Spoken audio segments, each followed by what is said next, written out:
It's 61 grams of chlorine per 100 grams of what? Of what? Chlorine, yeah. It's 61 grams of chlorine per 100 grams of chlorine, that's correct.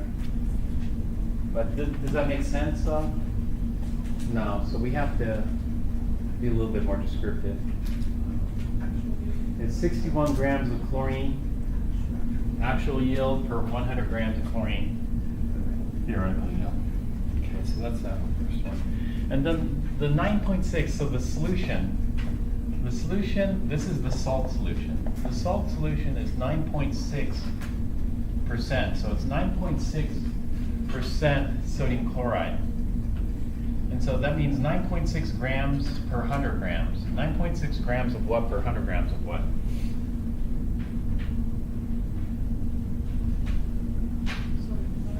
Yeah, this one's also sodium chloride. It's 9.6 grams of sodium chloride per 100 grams of sodium chloride. But this is sodium chloride solution. And so this is a mixture, this is pure. And so in this salt solution, which is sodium chloride solution, for every 100 grams, we have 9.6 grams of salt, and then the rest must be water. And we want 105 kilograms of chlorine. Is that actual yield or theoretical yield that they want? 105 kilograms of chlorine, actual yield. And so in this case, we're going to use both percentages here. So it's 2 sodium chlorides plus 2 waters.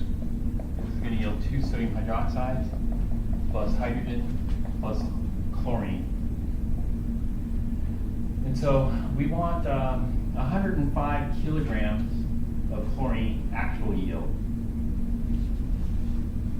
And so what we'll do is we're going to go to grams of chlorine actual yield.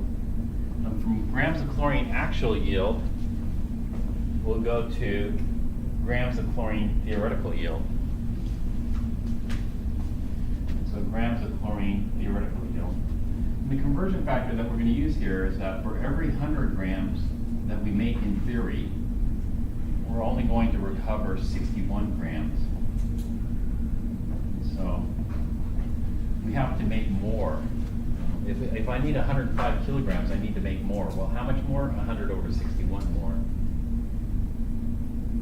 Because I'm going to lose 39% of chlorine. And so grams of chlorine, theoretical yield is what we get from the stoichiometry. So we go from grams of chlorine to moles of chlorine. From moles of chlorine to, what are we interested in? Solution. So from moles of chlorine to moles of sodium chloride. That's pure sodium chloride. And then from moles of sodium chloride to grams of sodium chloride. So that's still pure sodium chloride. But we don't want pure sodium chloride, we want sodium chloride solution. So we're going to go from grams of sodium chloride to grams of sodium chloride solution, or grams of solution. And so we know that for every 100 grams of solution, we have 9.6 grams of pure sodium chloride. That's what we're going to use there. And so stringing all these conversion factors together, this is what we'll have. Do they do the kilomole? Yeah. You could do this kilomole stuff if you like it. Again. But we just do this standard route. 105 kilograms of chlorine actual yield. So we have to figure that out first. Is that 105 kilograms actual yield or theoretical? This is actual. Then convert it to grams, 1,000 grams per kilogram. And then convert it to moles. Actually, we can't convert it to moles because this is the actual yield. We're going to get the theoretical yield. Yeah. So that's 100 grams of chlorine theoretical yield and produces only 61 grams of chlorine actual yield. And so I'm going to have to produce a lot more chlorine in order to recover 105, 100 over 61. But we can calculate it. If I stop here, I can calculate it. But I'm not going to stop here. I'm going to keep going. And so in theory, to get that 100 grams of chlorine, that would require how many moles? So 1 mole of chlorine chlorine is 35.45 times 2, so 70.90 grams. All right, and then that's how many moles of chlorine, which means I need how many moles of sodium chloride. So for every mole of chlorine, I need 2 moles of sodium chloride. So 2 moles of sodium chloride for every 1 mole of chlorine. Then grams of sodium chloride, so 2299 plus 35.45, 58.44, 58.44 grams of sodium chloride per mole of sodium chloride. And so that takes me to pure sodium chloride, and then I'll use this one, 100 grams of sodium chloride solution per 9.6 grams of sodium chloride. And so, math, I think they want it in kilograms, so we'll just convert it to kilograms here.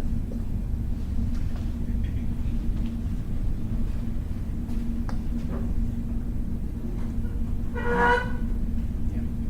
So about 300 kilograms we end up with. Not 300, 3,000 kilograms. About 3,000 kilograms, 3.0 times 10 to the third. Is that right? Yeah, that's right, because this percentage is too big, this percentage is too big. This is 3 big. We're only allowed 2 big.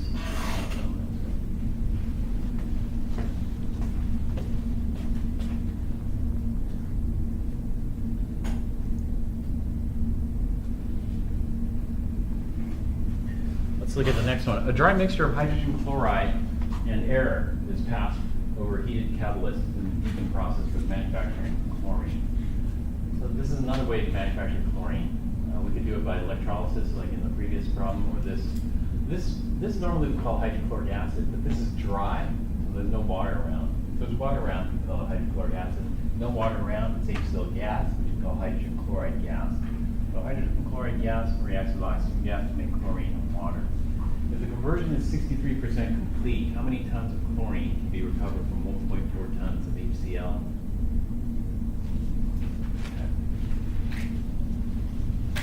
The conversion is 63% complete. What does that mean?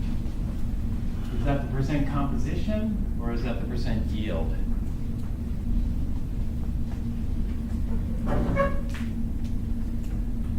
%63 complete. Is that the composition or the yield?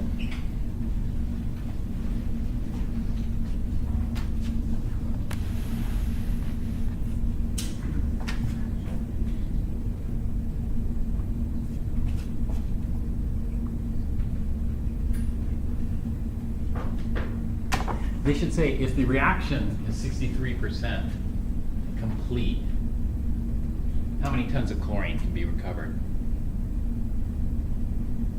The percent composition or yield? Percent yield. Percent yield? Percent yield is correct. So 63% yield. Yield of what? What are we after? We're after chlorine in this case. And so if it's a 63% yield, that means we have 63 grams of what per 100 grams of what? We're after chlorine.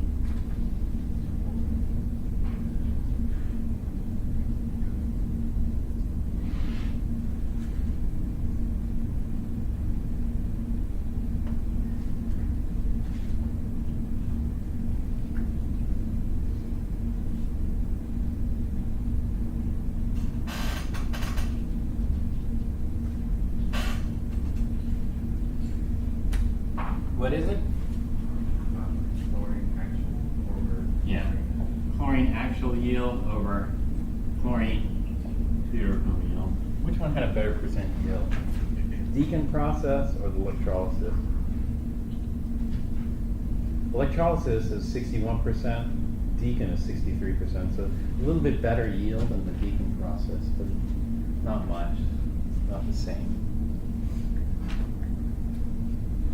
How many tons of chlorine can be recovered from 1.4 tons of HCl? So it's 4 HCl plus O2 yields 2 chlorine. plus 2H2O. And so we have 1.4 tons of pure HCl. 1.4 tons of pure HCl. Where are we going to go next?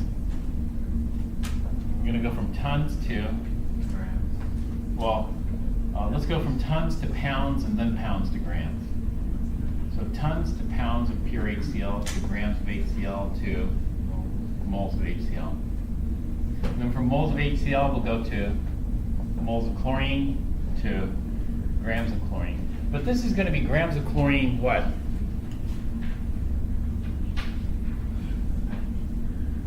Theoretical yield. And so we'll go from grams of chlorine theoretical yield to grams of chlorine actual yield. Because this is it. We're only going to get 63 grams of chlorine actual yield for every 100 grams of chlorine we make theoretical yield. And then they probably want it in tons. And so we'll probably have to go to pounds and then to tons. Here. So how much tonnage do I have?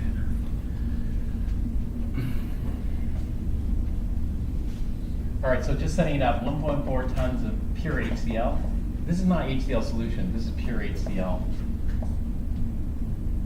2,000 pounds per ton, pounds of pure HCl to grams, 453.6 grams per pound, grams of pure HCl.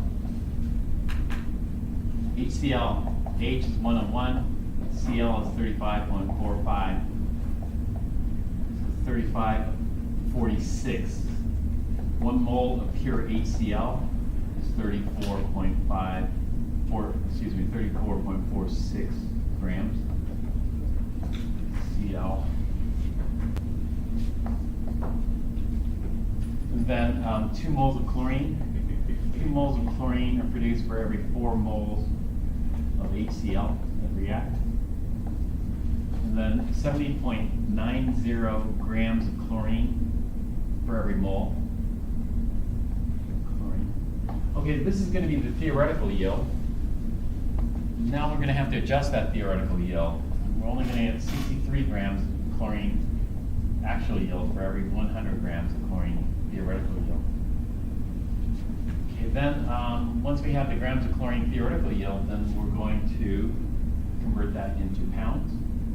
1 pound is 453.6 grams. And then we're going to convert that into tons. 1 ton is 2,000 pounds.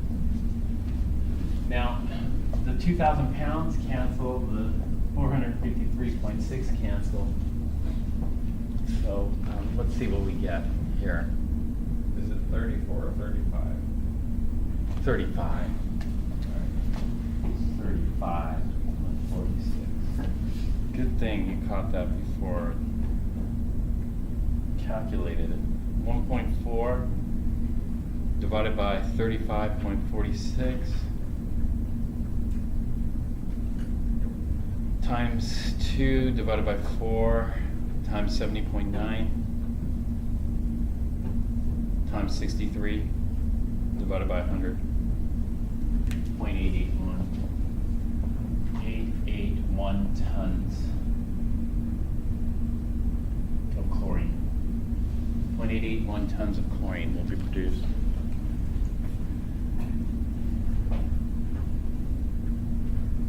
Fluorides retard tooth decay by forming a hard acid-resistant calcium fluoride layer. Calcium fluoride is a very tough chemical. Calcium chloride, calcium iodide, calcium bromide are all soluble, but calcium fluoride is insoluble.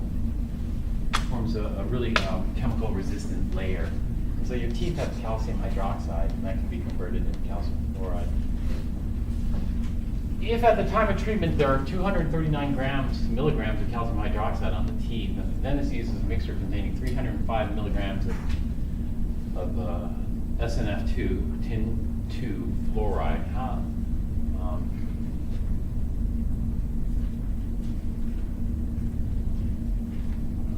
Is there enough of the mixture to convert all the calcium hydroxide?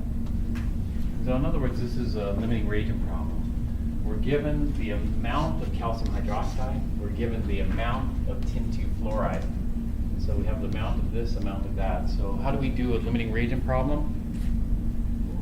The smaller amount. So we'll calculate the yield from tin 2 fluoride. We'll calculate the yield from calcium hydroxide and see which one's the smaller amount. And the smaller amount will be the theoretical yield. And, we'll figure out the limiting reagent and the excess reagent based on that. But the book didn't use the smaller amount method. You know what the book uses? They use the comparison of moles method. Comparison of moles method or comparison of amounts method is this. If they have 239 milligrams of calcium hydroxide, how much tin 2 fluoride is required to react with all of it? They calculate how much tin 2 fluoride is required, and that's 505 milligrams. And then they see, do they have enough? Well, they don't have enough. They only have 305 milligrams, but they need 505, so they're going to be 200 milligrams short. And therefore, the tin 2 fluoride is a limiting reagent. We don't have enough. And so this is called the comparison of moles method. But, you know, I wouldn't do the comparison of moles method. You know why I wouldn't do the comparison of moles method?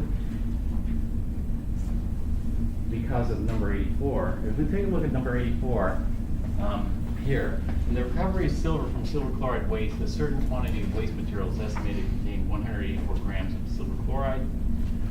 The treatment tanks are charged with 45 grams of zinc and 145 grams of sodium cyanide.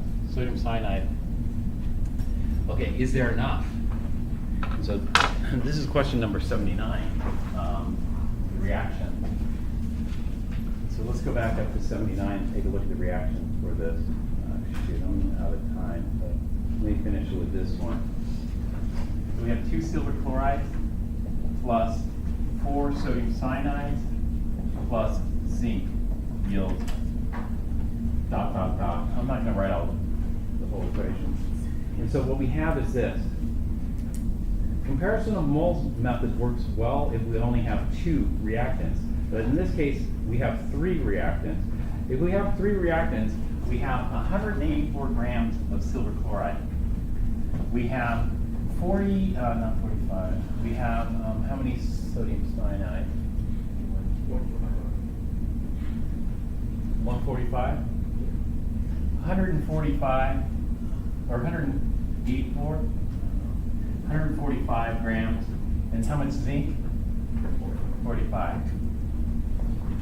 So if we do comparison of moles, we have to compare these, and then these, and then these. We have a combination of 3 comparison of moles as a hassle. What's easier is to do a smaller amount method. And so what we do is we calculate the yield from this, yield of product. We calculate the yield of product from this. We calculate the yield of product from this. So it's just one extra calculation because there are 3 reactants instead of 2 reactants. So we get one more yield. And then out of those 3 yields, we pick the smallest one. This is the theoretical yield. And so, you know, comparison moles works well for 2, but when we get to 3 or more, then the smaller amount method works better. All right, we're out of time, so unfortunately, I didn't finish. I needed to finish this chapter.